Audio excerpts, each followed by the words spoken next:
نسمعوا بواحد خنق روحه ولقوها معلق في الدار، بس 11 فرد من العائلة كلهم يكونوا مشنوقين بنفس الطريقة وفي نفس الدار.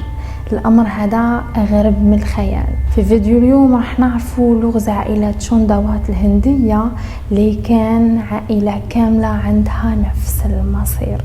تابعوا معايا.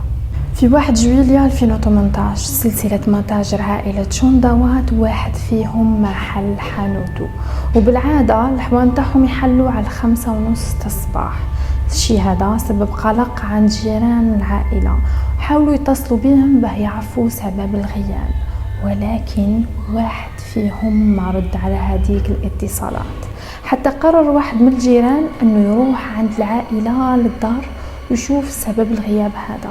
كي وصل للدار كانت المفاجأة الأولى أنه باب الدار هذيك محلول، وكي دخل لقى المفاجأة الكبرى، لقى أفراد عائلة تشوندوات كاملين مخنوقين والجثث تاعهم معلقة في السقف. تخيلوا، ومش الجثث هكاكا برك معلقة، كانوا يديهم ورجليهم مربوطين، عينيهم مقفولين بطرف قماش، ودنيهم وفمهم فيهم القطن ومقفولين بالسكوتش.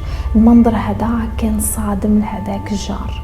ومن بعد كي زاد دخل الغرفة لقى الجدة تاعهم اللي عمرها 77 سنة طيشة وميتة حتى هي في هذيك الغرفة. يعني عائلة كاملة ميتة إلا الكلب تاعهم اللي بقى حي وكان مربوط في سطح المنزل، وشهود عيان من الجيران يقولوا بلي الكلب هذاك الليلة كاملة وهو ينابح. تتكون عائلة تشوندوات من الجد اللي اسمه بوبا اللي مات في ظروف عادية في عام 2007، وزوجة تاعو اللي هي الجدة اسمها نورياني عمرها 77 سنة.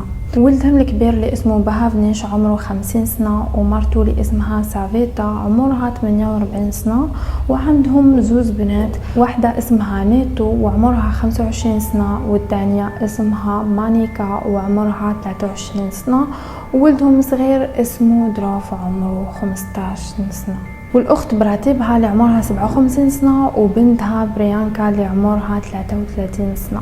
والابن الأصغر للعائلة كان اسمه لاليت وعمره 45 سنة، ومرته اسمها تينا وعمرها 42 سنة، وعندهم ولدهم صغير اللي اسمه شيفام وعمره 15 سنة.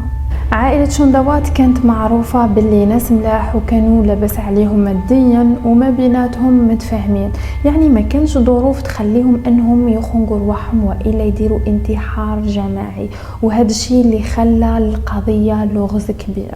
اكتشفت الشرطة دليل على أحد الطقوس الدينية داروها بليلة ما قبل الحادث، وشي هي محرقة طقسية كاينة في أحد أركان هذاك المنزل. في 30 جوان 2018 يعني نهار ما قبل الحادث على 49 دقيقة تاع الليل شافوا تينا وهي هزة قضية في يدها، وعلى 10:30 تاع الليل شافوا ولد لاليت شيفام كي راح للمتجر تاعهم جبد أسلاك وعاود رجع بيها للدار.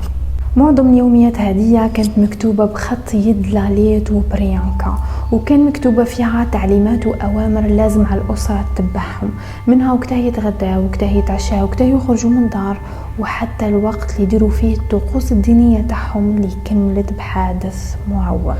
ولقاو في اليوميات هذيك بلي لاليت وعد العائلة تاعو بلي راح تولي عنده قوة عظيمة في حالة ما إذا أطاعته العائلة تاعو طاعة عمياء، والقوة هذيك راح توصلوا أنه يرجع لهم باباهم اللي مات بوبال للحياة من جديد.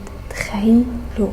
وعطاهم تعليمات صارمة باه يتبعوها، منها أنهم ما يقولوا لحتى واحد بهذيك التعليمات، وكيفاه قنعهم لهم باللي روح باباهم بوبال جسدت له هي اللي قاعدة تعطيه في هذيك التعليمات.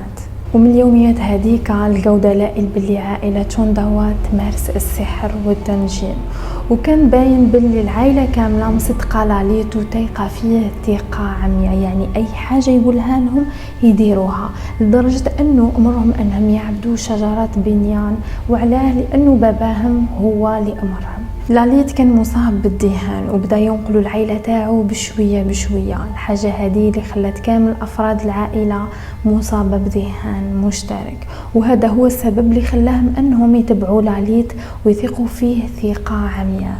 في 24 جوان 2018 بدأت العائلة تتدرب على الطقوس الدينية اللي رايحين يديروها حتى أتقنوها.